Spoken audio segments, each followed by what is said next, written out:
Hello seniors and parents who are watching this Camtasia video. The Guidance and Counseling Department put this together to help you understand better the CA4, which is now known as the Common Application for 2014. Enjoy this video and we hope that it helps you. The first thing I'd like to show you is the general page. You'll notice that I took a lot of screenshots to help you better understand what I'm referring to, but this is the first page of the Common Application. What you would be doing first is just familiarizing yourself. Certainly feel free to join the Facebook page, and if you are on Twitter, you can follow them on Twitter to get up-to-date information. But as a newcomer, you would go to the Applicants tab, and you would create an account. It asks you to put an email address in, which should be an appropriate email address, and a password. And just so you know, the password needs to be with one capital and one symbol other than letters or numbers. It will help you and prompt you for all that. Also note that the Help Center button has a ton of information. It's everything you need to know that might be unclear or that you need to be have reinforced. Feel free to go to the Help Center. It'll answer any question that you might have. Some other things to know along the top here where it says member colleges. That's a great resource. You can click a tab that lists all of the colleges that participate in the Common App and information specifically about them. Deadlines, application fees, just general information. But feel free to play around with that front page even before you create your account. Every time that you're going to re-sign onto your CA4 account, then you would just go to the Members tab.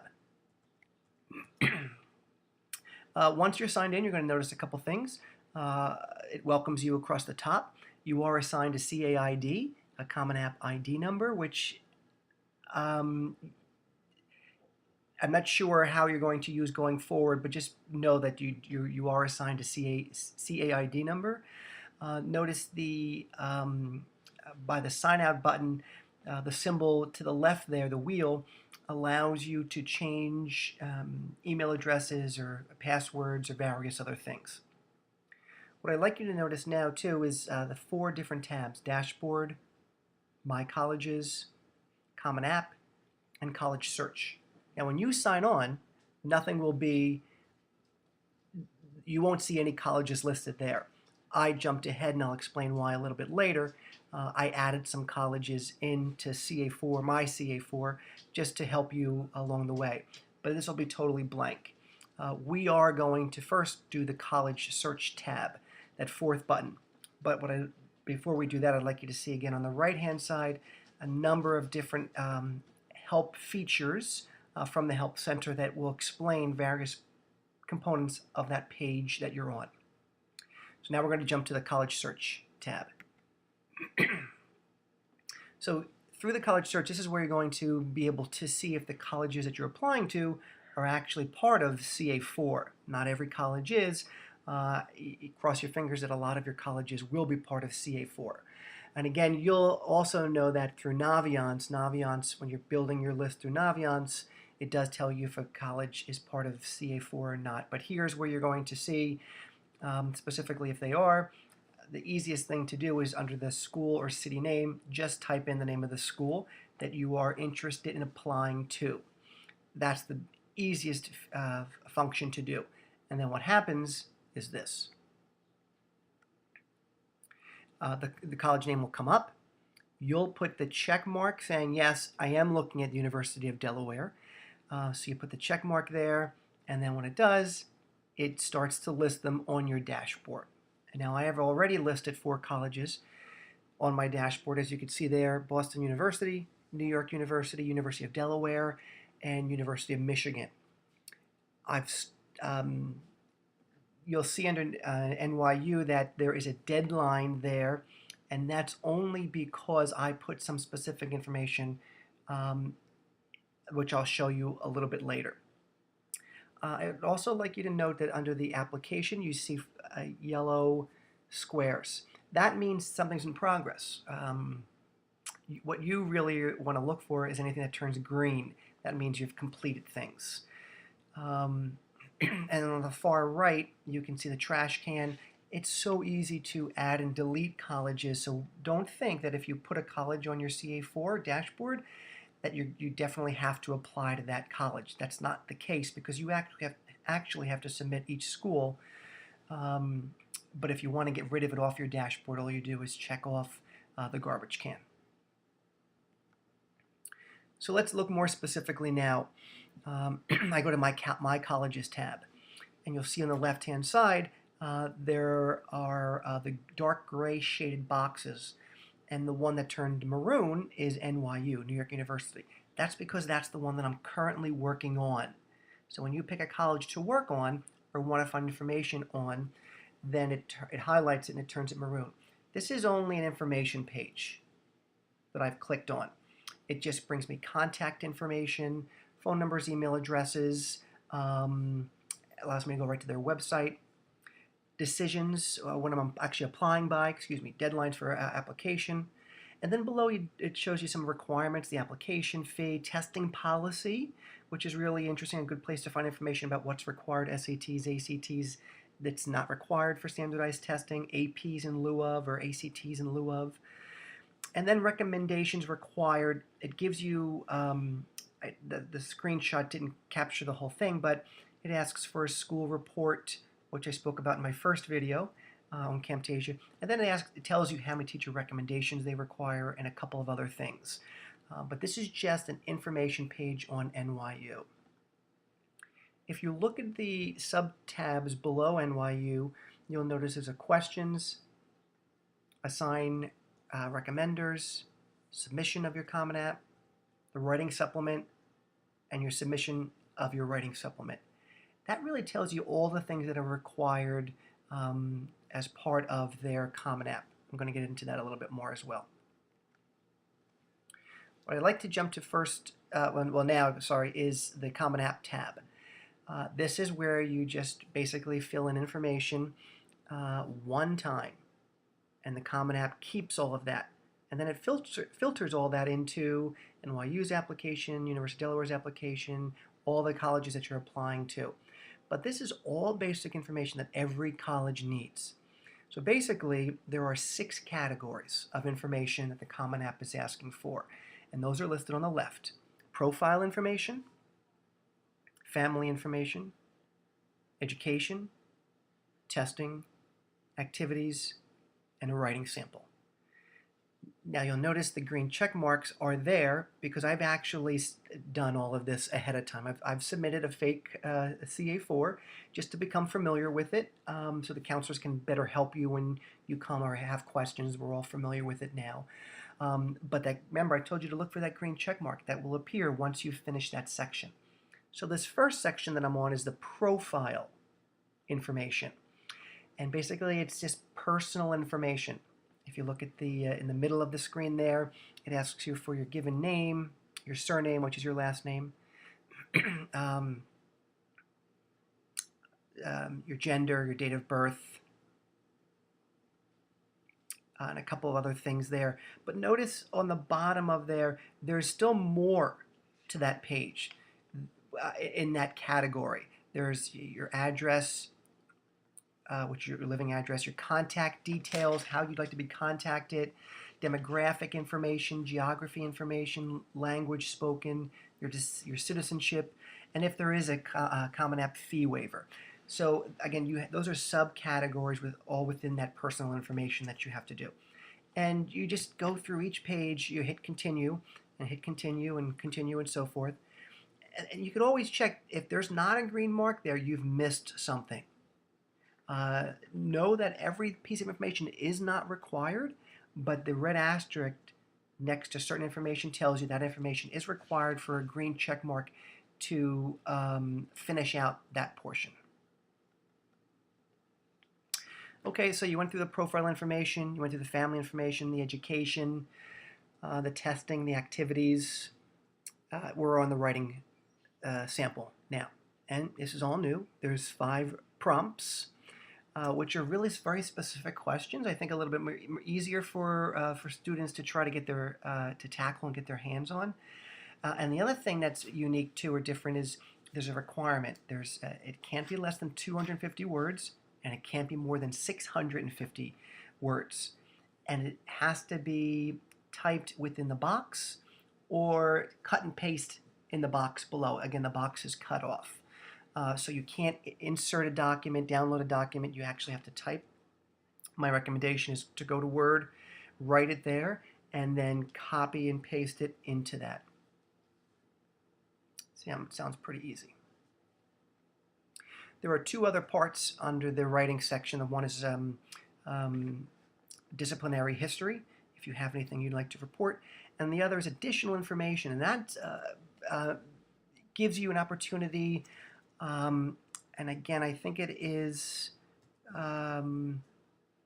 specific to how many characters or words. I think it's 250 words, but here's it gives you an opportunity to explain anything that might have happened that's noteworthy. For some examples, could be a broken arm and you were in a cast for 6 weeks. It could have, impeded some academic performance, mono, any other kind of sickness. You were out for an extended period of time. I know that that students, according to their schedule, are not able to get a certain class that they really wanted to get because it conflicted with another major class.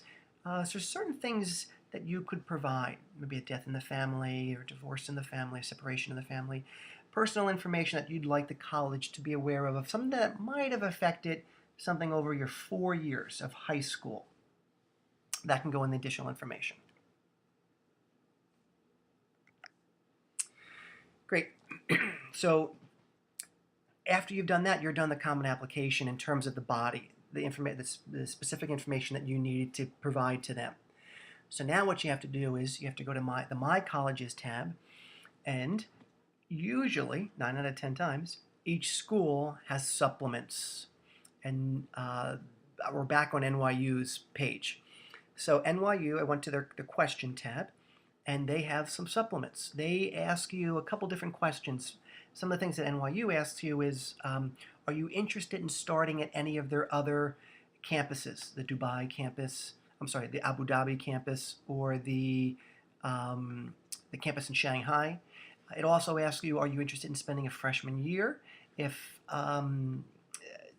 space doesn't warrant your acceptance, but they'd like to offer you a liberal studies core program at one of their campuses in London or France, or 2 other locations specifically for freshman year, you could do that. It asks you if you have family members that have attended NYU or work for NYU, some basic information. Some of the other things that you might want to do is, or that you actually NYU, is asking you to do is to assign recommenders. Here's where you will pick out of your teacher recommendations who will write for NYU. Again, some colleges will take 2. Some will say they only want 1. So if you have 2 recommendations and you've listed them in your Common App and in Naviance, you can only pick 1. So here's where you will tell CA4, I only want Mrs. Roseanne, or I only want Mr. Caplow. The next thing you do is you would just submit your Common App. There's the next tab tells you that there's a writing supplement. There's actually a couple additional essays, and they're usually short answers. How you see yourself performing at NYU, what do you think about an urban campus environment? When you're doing the writing sample for the general CA4, it's a general statement about yourself. Sometimes colleges will ask you for additional writing samples to see how you're going to fit into their campus. And then again, you submit your writing supplement. So those are the tabs underneath NYU. I talked about assigning recommenders. I did have a slide on this, which I want to show you a couple things about. The big thing I want to talk about is the FERPA, F-E-R-P-A, release authorization. I'll come back to that because I have a slide there. Your counselor recommendation. I'm not going to get too much into this because you're actually going to be doing a lot of this through your Naviance account. So I'm not going to talk too much about this just yet. But what I would like to talk about is this new characteristic on CA4, other recommenders. It's unique because it's telling you I'm still in NYU. It's not required, but it is allowed to have another recommender. And that could be someone that's a coach, an employer, someone that you know from a family member that's known you very well, you are allowed to provide an additional recommendation from someone from outside of the two teacher recommendations and the counselor recommendation. Excuse me. I also want to note that it does say something about a parent there, because when I filled out my CA4, I did list that I was going to be applying to NYU early decision. And when you do that, this box will pop up because your parents have to sign this document saying that you understand what early decision really means. So that's why that box will pop up there. So let me get back to that FERPA.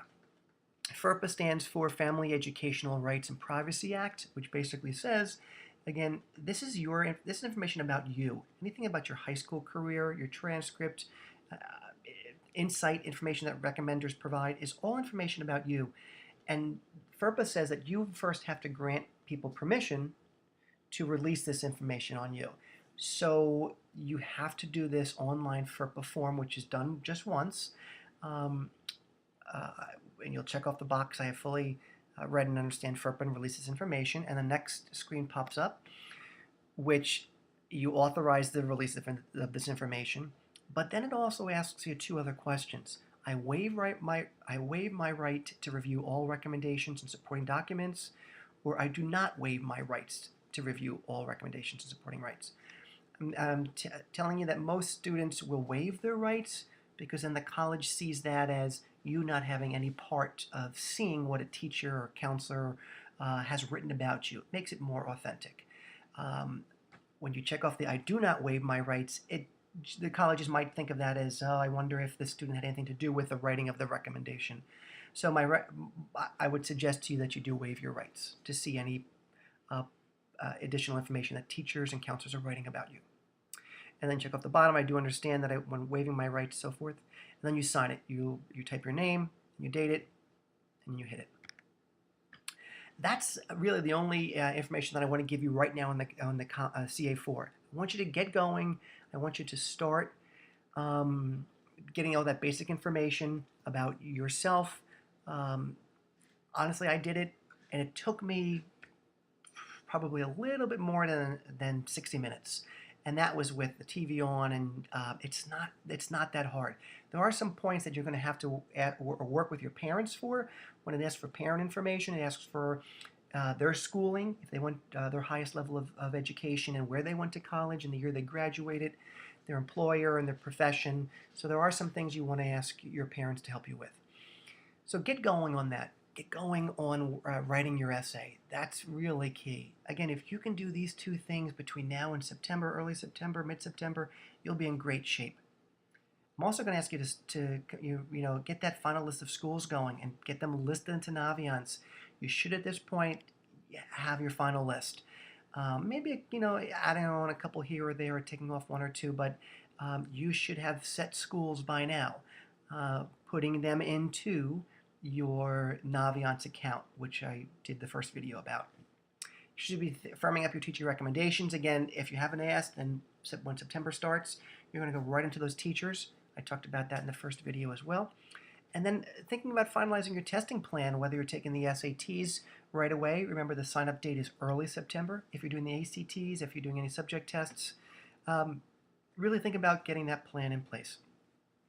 And then basically, just trying to enjoy the rest of your summer. I know it's easier said than done. What our team in the Guidance and Counseling Office is trying to do is just to provide help and support to you along the way to make you have an enjoyable summer so that September is manageable as well. Remember, colleges are going to want to see your grades for first quarter and even first half, so you do have some free time now. Get some of these things done. Good luck. If you have any questions, remember, call our office. There's a counselor always on duty. Someone's always going to be there to help you, or just keep watching these videos. My first video, if you haven't seen that, you can go onto YouTube and you can search you can put Scott Petrillo and you can put college application, and it'll pull up my video that I made for our guidance and counseling team to help you understand a college application. And now there is this second one too. All right, good luck, and talk to you soon.